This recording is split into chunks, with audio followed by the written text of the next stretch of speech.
so sublime. Oh, it's a cold night. The moon is so big, a most wondrous sight. Oh, I have fought so long, all alone every night, against the damning dark that I hold deep inside.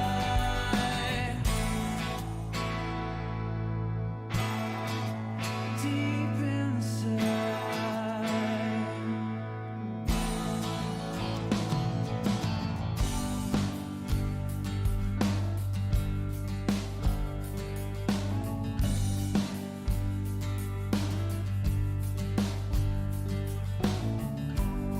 These moonbeams filter down like softest whispers when you pray. Down through darkest clouds, hope falls with the weeping rain. Oh, I have fought so long, all alone every night. Hello. Hello, everybody. It's Nate from The Resilient. Giving you a little introduction with our third original release single, Except the End. Check it out on Spotify, YouTube, SoundCloud, Bandcamp, anywhere, any place. But that is just part of this stream. The real meat and potatoes is our commentary on crypto over cardio, or whatever the title is. I don't even know right this second. Here you go. You can check out, let's see, our Spotify page. Yeah, looking good, looking good. Go on over there and give it a listen, or listen on whatever your platform of choice is. Anyhow, we get into the meat and potatoes of what we're here for. A little commentary on crypto. And I seen this guy, Graham Stephan, very popular financial YouTuber, had something titled Bitcoin Just Ended Investing, the new 60-40 rule. And I'm curious to see what this is. So why don't you guys just strap in, get your cardio hats on or headbands, start doing a little cardio, whether it's, I'm going to do some swinging of the sandbag, some squatting of the squats. You guys can do some, I don't know, flap your arms, shake your head around, whatever gets your blood moving. I'll preface this before I get started. I'm not a financial advisor. Neither is Graham Stephan. I'm not a exercise coach. I'm not a doctor, so consult those people before you go doing some hardcore cardio and hurt yourselves. But if you think you can do that, or you just want to, sit and watch and learn, hopefully something, go right ahead. Without too much further ado, I'm going to switch over to my next camera. Ooh, hello. get this video playing, set up a timer in that corner back there next to my whiteboard, and we'll get some cardio going with some crypto commentary. Let's do it.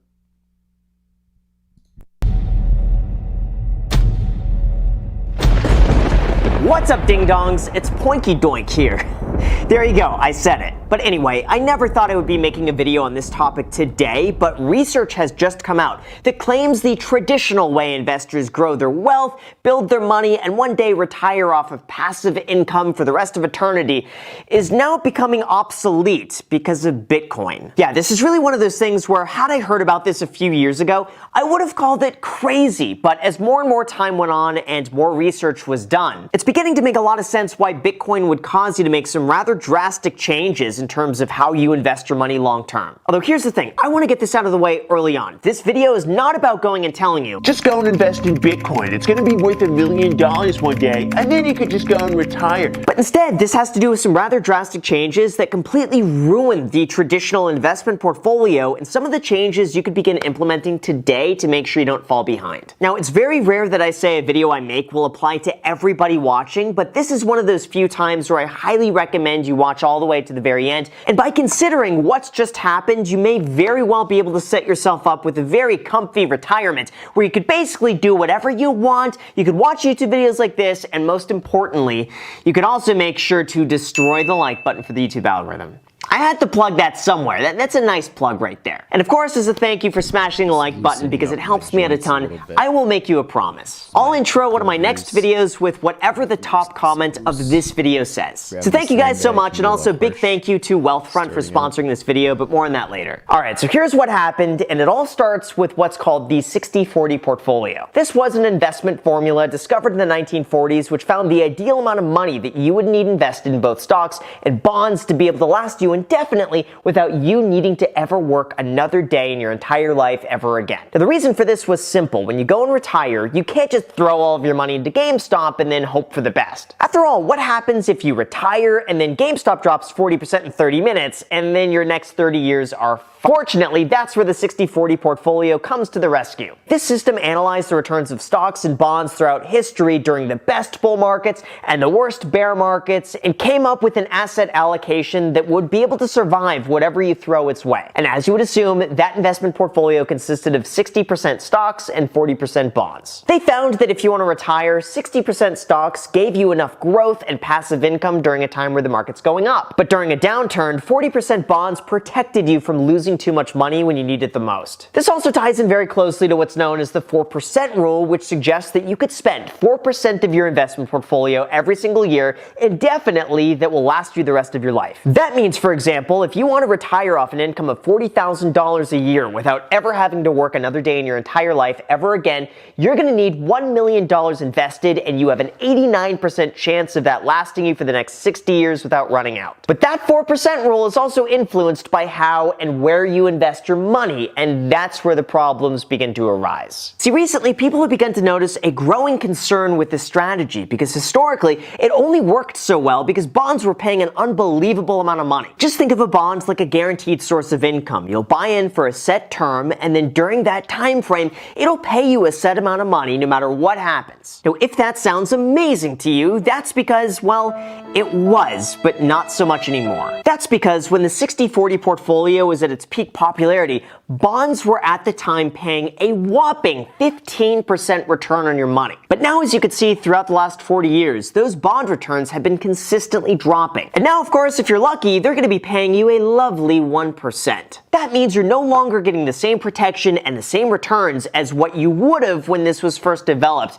and that could end up losing you money. Now, of course, you might be wondering, but Graham, why don't we just invest in stocks instead? My Tesla stock is up already 1,200%, and Elon Musk is awesome. And you know what? That's a very valid point, but a good portfolio is all about risk versus reward and maximizing the amount of money you make for the risk you take. Investing 100% in stocks is a risky strategy in the event the market goes down, like during the dot-com bubble, and prices never recover to their original level by the time you need access to that money. Like, just take a look at Cisco, which peaked in 2000 at $79 a share, and now, 21 21 years later, it's still trading 40% less than what it was.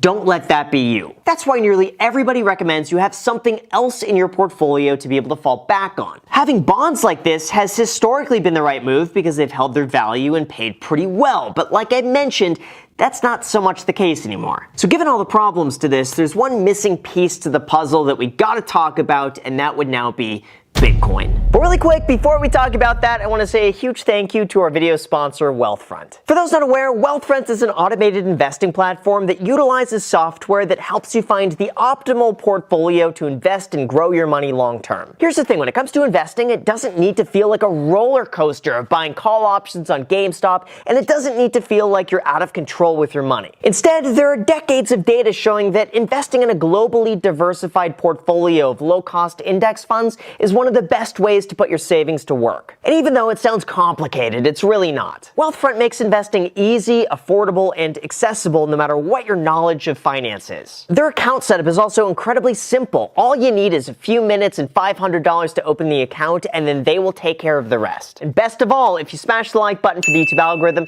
they said they're going to be waiving their 0.25% annual management fee up to the first $10,000 for the rest of your life just by using the link down below in the description. They also automatically use a strategy called tax loss harvesting that could lower Is this an ad?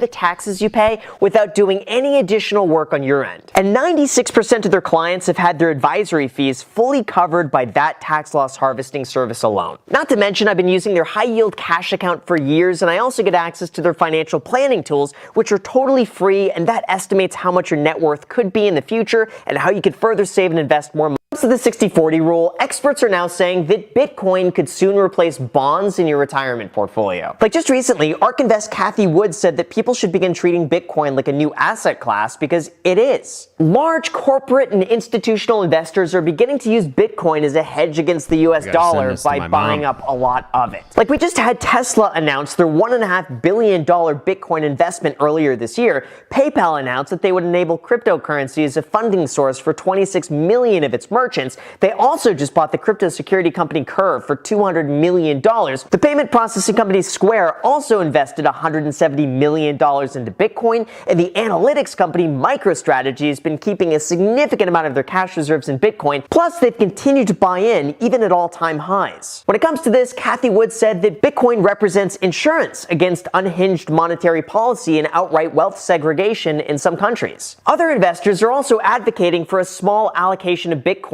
in any retirement portfolio. And these aren't exactly small, no-name investors either. Like JP Morgan, who not so long ago called Bitcoin a fraud that will eventually blow up, and who also said that they would fire any trader who bought Bitcoin because it's against our rules and they are stupid and both are dangerous, is now advocating 3 years later that investors place 1% of their portfolio in the cryptocurrency, and they're even launching their own Bitcoin exposure basket that gives access to 11 companies that hold Bitcoin. Goldman Sachs also analyzed 300 of their clients and found that 40% of them already have exposure to cryptocurrency. They say this run-up today is a lot different than the mania hype back in 2017 because today it's driven by large institutional investors who are buying in as a reserve against the US dollar, not by speculation. To me, it's not exactly surprising either. It seems as though some of the big institutional investors behind Bitcoin are really worried about a few key points. I think the first would be inflation. By keeping interest rates low in an effort to stimulate the economy, there's the expectation that at some point there's going to be some inflation as more people begin spending their money. That just means our dollar is going to be worth less as more money is printed and more demand pushes prices higher. As a way to hedge against that, Bitcoin is starting to look like an alternative to holding cash. Now, number two, the money supply has increased exponentially throughout 2020 as more money has entered the economy. And that, I believe, is really eroding at people's faith that the dollar they have today is always going to be worth $1. Now, if that sounds like I'm exaggerating here, here's a chart that you should look at. As you can see throughout history, we've always had a consistent increase in our money supply as the population grows, the GDP increases, and we take on a little bit more debt.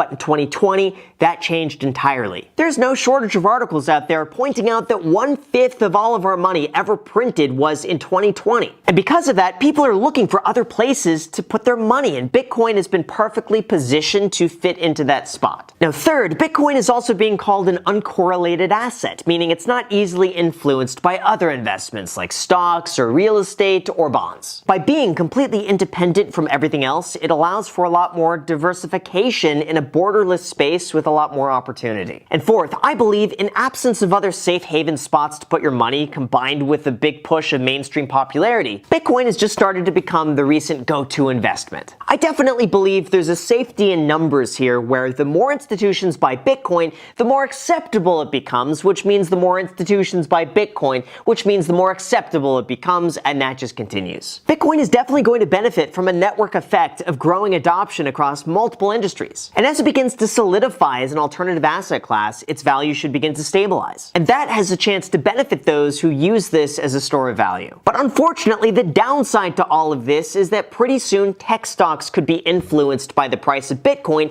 because that's how these companies are now keeping their reserves. For example, analysts now say that the price of Tesla stock is tied to the value of Bitcoin. So if Bitcoin goes down and Tesla owns Bitcoin, then Tesla could actually go down because of that. The same could also be said about any other company that holds its reserves in Bitcoin. And really, as more companies in the S&P 500 begin placing their reserves in Bitcoin, you'll probably have some exposure to Bitcoin inadvertently because of that, whether you like it or not. So given all of this and the potential end to the 60-40 portfolio, here are my own thoughts and where we could go from here. When it comes to creating a portfolio that allows you to one day retire and live fully off your investments, I agree there's actually room for Bitcoin. As bond yields have just gotten lower and lower over time, it's made them considerably less appealing to invest in. My overall thinking, though, is this: if you're within 5 to 10 years of retirement, it's not a horrible idea to keep some of your money in bonds. Really just as a way to keep more money on hand in case the market goes down and you need something to fall back on. But if you're 20 years or more away from retirement and you're looking to grow your money as efficiently as possible,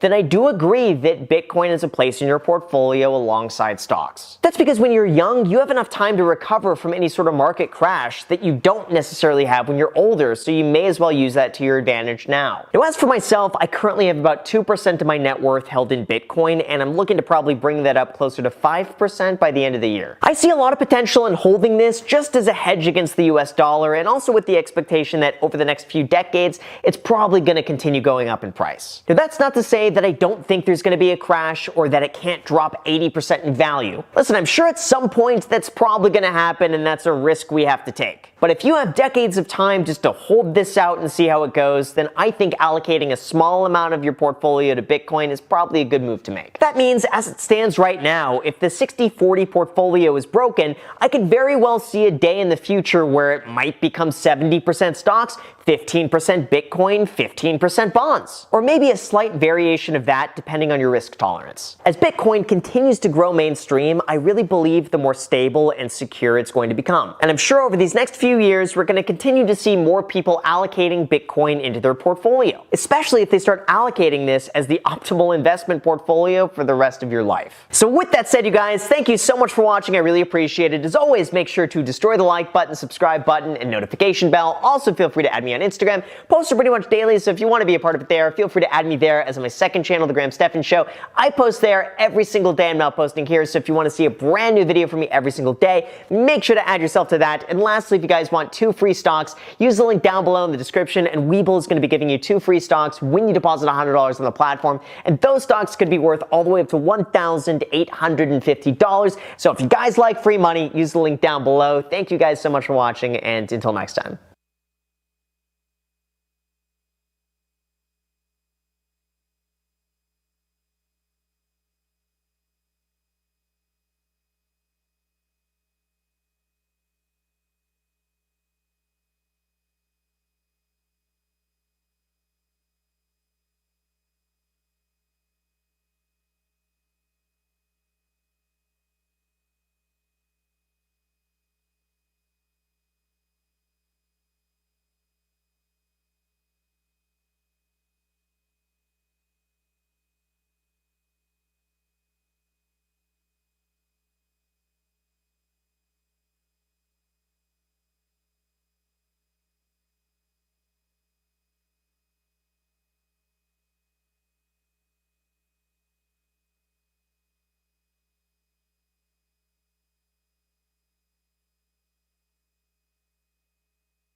Sorry about that lapse of entertainment. I was called by nature to relieve myself. But now we can go back and see if there's anything else interesting, because I still want to do a little bit more with this whole cardio idea. To buy one.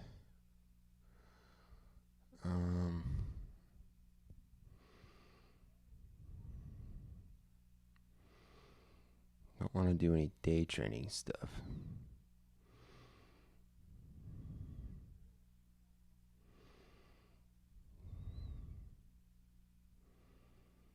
Let's see what this guy has to say. This sounds All interesting. right. If you're invested in cryptocurrency, big things are happening. Bitcoin overnight has just taken a massive dip. But is this a trap? 2 top projects on the Binance Smart Chain are under attack. Be very, very careful. We'll talk about it. I also want to update you on Cardano, on Avalanche, and much, much more. So, like always, check the timestamps down below in the description. And welcome back, everybody, to Altcoin Daily, where you subscribe for a video.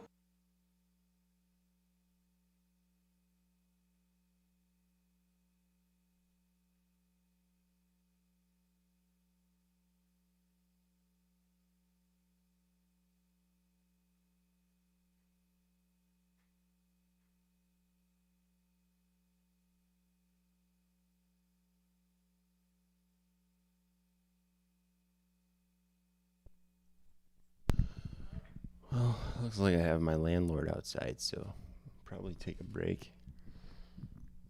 Call this one early, actually. So, see you guys next time. I'll leave you with a little resilient music on Spotify. And, yeah, I'll catch you tomorrow.